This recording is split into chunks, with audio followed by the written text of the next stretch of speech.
মেথি যে আমাদের স্বাস্থ্যের জন্য কতটা উপকারী সেটা কম বেশি আমরা সবাই জানি। কিন্তু কখনো কি মেথির মাইক্রোগ্রিনস খেয়েছেন?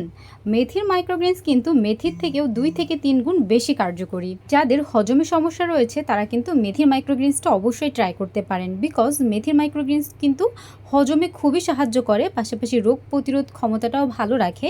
এবং মেথির মাইক্রোগ্রিনস কিন্তু ডায়াবেটিসের পেশেন্টদের জন্য খুবই ভালো, বিকজ এটা রক্তে কিন্তু শর্করার পরিমাণটা কমিয়ে আনতে সাহায্য করে এবং এটার মধ্যে কিন্তু প্রচুর পরিমাণে আয়রনও থাকে। তো সেক্ষেত্রে যারা মেথির মাইক্রোগ্রিনস এখনও ট্রাই করেননি, এরকম সুন্দরভাবে ফুড গ্রেডেড ট্রের মধ্যে কিন্তু মাইক্রোগ্রিনসগুলো গ্রো করতে পারেন। দেখবেন এখানে কিন্তু আমি কোনো প্রকার কোনো কোকোডাস্ট ইউজ করিনি, শুধুমাত্র পানির মাধ্যমে আমি মাইক্রোগ্রিনসগুলো গ্রো করেছি। এবং শুধু মেথি না, আরও বিভিন্ন রকম মাইক্রোগ্রিনস গ্রো করা যায় এবং এই মাইক্রোগ্রিনসগুলো কিন্তু আমি আমার দৈনন্দিন খাবারের তালিকায় অবশ্যই অ্যাড করি। আর যারা এরকম মাইক্রোগ্রিনস গ্রো করতে চান তারা কিন্তু অবশ্যই একটা প্যাকেজ আকারে নিয়ে নিতে পারছেন, যেটা ওয়াটার অ্যান্ড প্ল্যান্টের পেজে কিন্তু আপনারা অবশ্যই পেয়ে যাবেন।